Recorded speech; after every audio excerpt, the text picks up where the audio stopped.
We open in Japan, where a group of foreign women are being auctioned off like literal merchandise. Clients use laser pointers to claim the girls they want, and one woman's price skyrockets from 50k to over a million yen. Classy.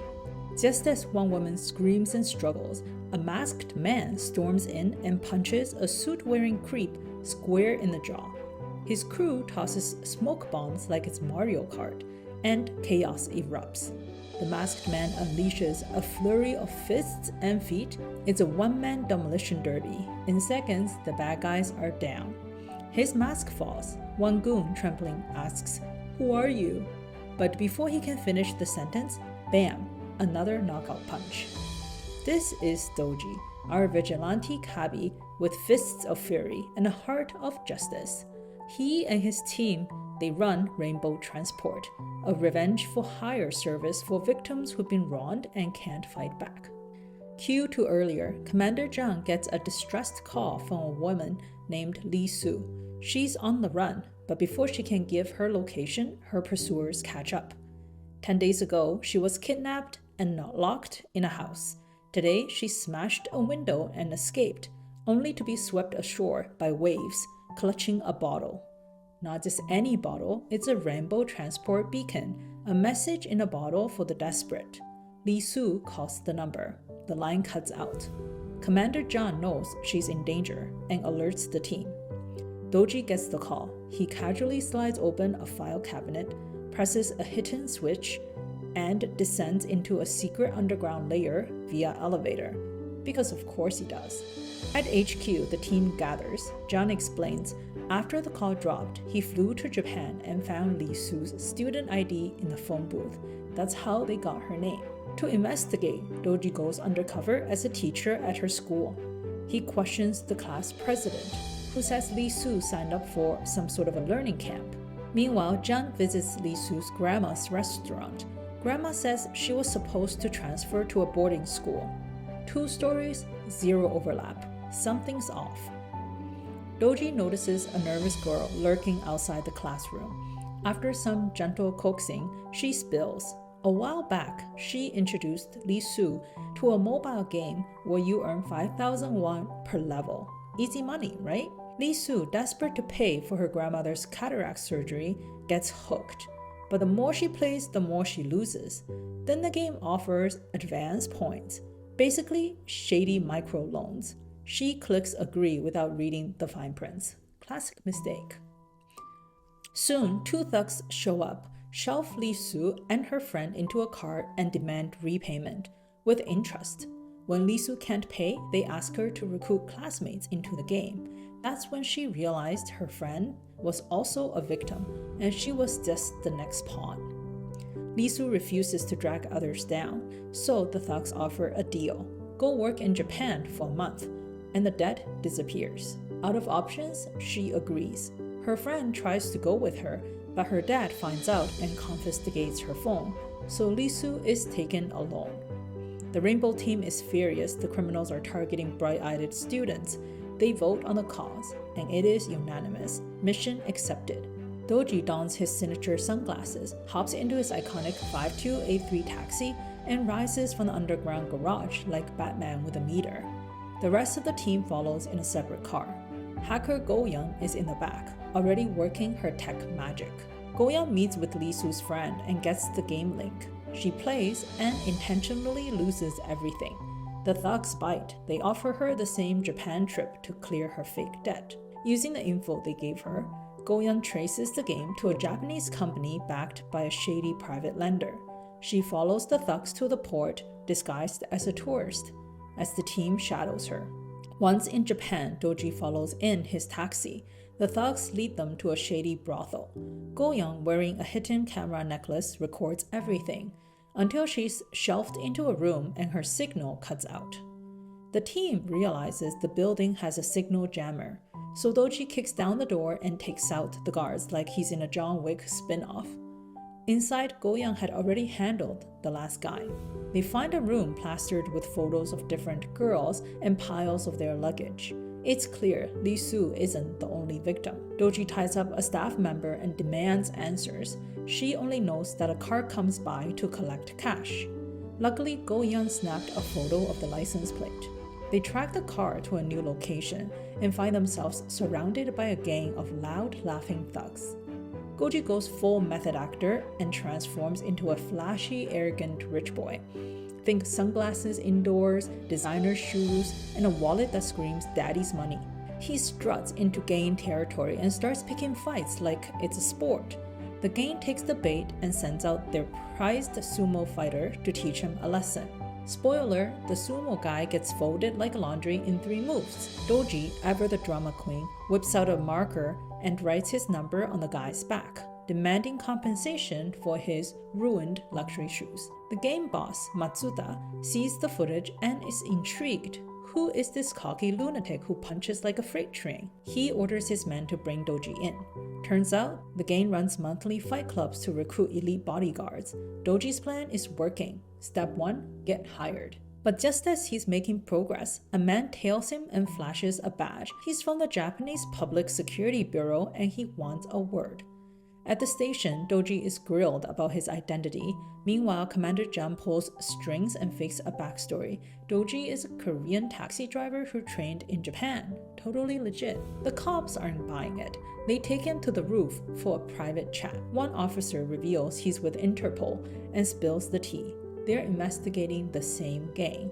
Turns out, the gang lures girls into debt through mobile games, then traffics them to Japan.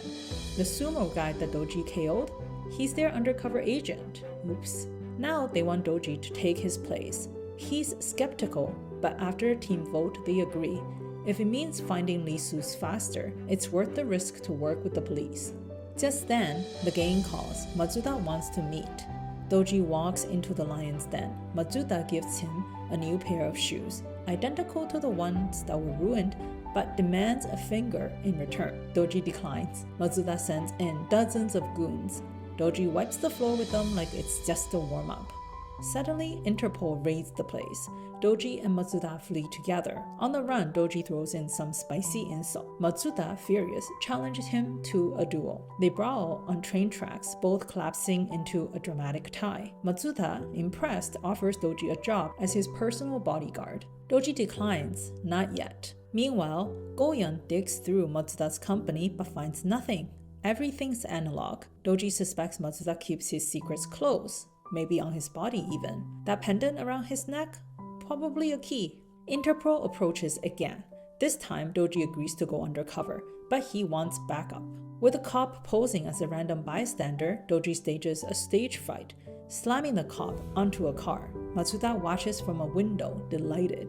He invites Doji for noodles. Over ramen, Doji spins a sob story about betrayal and brotherhood in the gang. Matsuda eats it up. He hires Doji on the spot and offers him a gift, a room full of young maids for his picking. Doji declines, but now he knows these are the trafficked girls. He's assigned to guard the next auction. That night, the merchandise arrives. Russian women paraded and bid on like cattle, but Rainbow Transport is ready. Dojin dons his mask and knocks out a guard. Smoke bombs fly. Goen zips on a bike and cuts the girls loose. Commander Jung waits nearby with a boat. The girls escape. But Matsuda is starting to get suspicious of Doji. The timing is just too perfect. To throw him off, the team stages a new con. 2 of the mechanics pose as street food vendors. An old man keeps showing up to collect protection fee. He's actually the washed-up boss of a once feared Yudao gang. Now he's just a grumpy grandpa with a fake badge and a big mouth. Commander Jung disguises himself as the old man and calls Matsuda, claiming the rescue was his doing. Matsuda bites it and storms off to confront the gang leader, dragging Doji along. At this time, Jung, Curly, and Mushroom Head are ready. Matsuda arrives with 100 men. He mocks the Udao boss as a pathetic beggar who's a has-been and tosses a coin at him. Jung stumbles forward, coughs up fake blood, and lunges with a knife. Doji saves Matsuda by stabbing Jung first. It's all staged, of course, fake blood, retractable blade, Oscar-winning acting. Matsuda is convinced though, Doji is now fully trusted. Matsuda brings him to the gang's headquarters, the heart of the operation. Inside, Doji sees dozens of girls serving men, confirming the horror. Matsuda opens up. He's been betrayed too many times. But Doji, he's different. He can sense that. He is going to be part of the family. Doji plays along. Matsuda throws him a welcome party. Doji alerts the team. Goen leaks footage of the insults that Matsuda hurled to the real Yudao boss. The old man takes the bait and angrily rallies his remaining crew. That night, as the party kicks off, the Yudao gang storms in. Chaos erupts. The police arrive. Doji helps Matsuda escape, straight into a trap. With his elite driving skills, Doji loses the cops and gets Matsuda to his secret vault. While Matsuda's distracted, Doji swipes the pendant and opens the safe. Jackpot. Matsuda realizes too late. He pulls a gun, but Doji disarms him easily. Just as Matsuda reaches for another weapon, bam, Interpol shoots him down. The gang is dismantled. Goen finds Lee Soo and brings her home. She reunites with her friend. Doji pays a visit to the thugs who started it all and gives them a lesson they won't forget. The team gets paid handsomely, courtesy of the gang's seized assets. Doji drives off into the sunrise, windows down, wind in his hair, justice in his rearview mirror. A new day, a new mission for Rainbow Transport. Commander Jun runs into an old friend, Mr. Wu, a former company driver now freelancing with his own taxi. But something's off. Wu looks nervous, avoids eye contact, and awkwardly asks to borrow some cash. Not a transfer, cash only. John senses something's wrong but agrees to help. He promises to withdraw the money first, being tomorrow. But the next morning, Wu calls to cancel, says he doesn't need it anymore. Red flags are waving. John rushes to Wu's home. His daughter explains, her dad got into an accident last night while doing a chauffeur gig and just came out of surgery. John is stunned. Wu was supposed to be driving his own cab. Why is he suddenly doing side jobs? Then she shows him something even more confusing, a signed divorce agreement. Wu's daughter doesn't understand what's going on. Neither does John. He races to the hospital, but Wu's bed is empty. The elevator stopped on the rooftop. John bolts upstairs and finds Wu standing at the edge, ready to jump. John talks him down, promising to help. Wu breaks down and finally tells the whole story. A while back, he bought a taxi license from a car dealer. The price was suspiciously low, but the company president flashed a lawyer license, saying that everything was above board. Wu, desperate and hopeful, signed the contract. The next morning, his wife made him soup, his daughter was studying for the civil service exam, life was looking up. Then he stepped outside and saw government officials removing his brand new taxi plate. Turns out, the previous owner had caused a fatal DUI crash. The license was revoked. The broker knew this. That's why it was so cheap. Wu stormed into the company demanding answers, and they shrugged, "Go ahead, call the cops." He did. The police didn't help. Legally, the plates were invalid. No matter who bought it, it had to be confiscated. Same story at the DMV. The previous owner in jail, broke, unable to help. Wu spent the whole day chasing dead ends. That night, his wife called, asking how many passengers he had picked up. He lied, said everything was fine, then sat alone, crying, drinking cold soup that she packed for him. John pieced it together. The broker buys soon-to-be revoked licenses cheap, sells them to unsuspecting drivers, and hides behind legal loopholes. It's fraud, but it's airtight. Still, Wu doesn't give up. He starts doing chauffeur gigs to survive. Then one night, the broker calls. They want Wu to pay for damages to a luxury car, 40 million won. Turns out the company rented the car under Wu's name using a clause buried in his original contract. Wu never saw that page. He confronts them and they laugh in his face. "It's all by the book." The boss sneers, "You signed it. You're just unlucky or stupid." Then they beat him. The boss even stomps on him while quoting legal jargon. And with that, Rainbow Transport is in. Goyeon digs up the truth. The boss really was a lawyer, but his license was revoked after a deadly DUI. But he's not just a scammer, he's a fraud with a taste for legal cosplay. Well, if he loves procedures so much, Rainbow's going to take him down by the book, one clause at a time. That night, Wu gets a mysterious message. He's invited to play a game, the taxi driver game. He hesitates, but then he thinks of the scam, the soup, the humiliation, the lost hope, the boss's smug face. Then he presses start. Mission accepted. Doji gets the call and drives his taxi straight to the shady car broker's office. Outside, Curly and Mushroom Head spots a salesman and realizes he's the same guy who once test drove their car and never brought it back. Curly demands payment, but the crook lies. The company boss shows up and has his thugs throw Curly out. Meanwhile, Go-eun discovers that the company rents a luxury import car under Mr. Woo's name. That car had already been in an accident, so anyone renting it is either a criminal or planning to be one. Doji knows they need to cut Woo's ties to the car fast. Sure enough, the renter is out on the street showing off, ignoring red lights and all traffic rules. Doji blocks his path, fights him and his knife-wielding buddies, and finds the rental contract inside the car, all under Woo's name. Problem is, Go-eun warns that the contract can't be cancelled mid-term. Doji decides to fight back another way. He disguises himself as a flashy rich kid and heads into the broker's office. At the same time, another customer is tricked into signing a contract, then suddenly told to pay an extra 20 million won. When he refuses, the boss beats him with a wrench, threatening his pregnant wife, and forces him to buy the car. Doji crashes the scene, scratches a display card, spills coffee on the poor man's contract, and accidentally voids it. He signals for the man to run, saving him. The boss demands answers, but Doji plays dumb. He throws down cash and pretends to be a clueless rich buyer. He drives off in the overpriced car, which immediately malfunctions and crashes. Curly and Mushroom Head checks it out. It's a level 3 flood car. A vehicle ruined by water damage but patched up to look normal. Basically, a ticking time bomb. Doji tails the company and overhears staff bragging. The boss had bought a revoked taxi license for 1 million won and resold it to Woo for 100 million won, 100-fold profit. Later, the boss heads to a scrapyard to buy more flood cars. He and the yard owners are partners in crime, picking cars without insurance so no flood record would exist. And that night, Doji confronts the crooked yard owner and takes him out. The broker boss keeps scheming, even giving legal advice to shady clients on how to dodge charges after fatal accidents. Doji and the team plant hidden cameras and discovers that he's selling those flood cards under fake names. Furious, Doji sets up his next move. He pretends to be the dumb rich guy again, buys another car, and deliberately lets the company see him haul dozens of cars on a tow truck to an abandoned amusement park.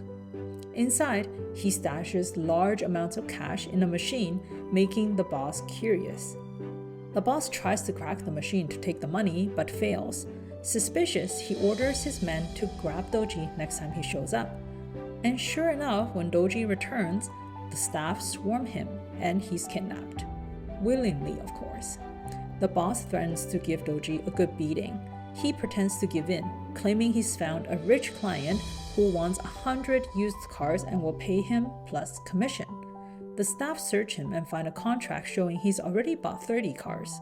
Greedy as ever, the boss sees a huge profit and agrees to work with him. Meanwhile, Commander John and Go-eun sets up a trap. John floods Rainbow's old taxis with water, and Go-eun posts online that a taxi company had suffered a pipe burst and all its cars are now ruined. The boss bites immediately, thinking he's found more flood cars to sell. Doji escapes his warehouse captivity, signals the team, and lures the boss to Rainbow Transport. John pretends to be the grateful taxi company owner and signs a deal, but then flips the script, producing a hidden clause demanding an extra 5 billion won. Furious, the boss orders his thugs to attack. Doji brings them down, while Curly and Mushroom Head smash through with tools. The gang collapses. On the way back, the boss calls in his shady sports car clients to ambush Doji, but Doji deliberately leads them into Transport's underground garage. When they chase him inside, he drives out of the dark with headlights blazing, revealing the truth. He's tricked them into handing over all their fancy cars. One by one, he beats them down. The boss tries a sneak attack, but Doji counters hard, giving him the same pain he inflicted on others. Doji demands an apology, but the boss refuses. Instead, he jumps into a car to ram Doji, only to realize too late that it's one of his own flood cars. The vehicle malfunctions, spins out of control, and plunges off a cliff. The scammer finally experiences the danger that he sold to others. With the case closed, Mr. Wu regains his peace. Back behind the wheel of a legitimate taxi, Doji and the Rainbow Team celebrate with a meal, waiting for the next mission to bring justice on the road. That wraps up part 1. The scam bosses undone by their own tricks, the victims restored, and Rainbow Transport ready for whatever comes next. Don't forget to like, subscribe, and stick with Dramas and Pajamas for more late-night justice rides and the chaos that's still to come. See you later!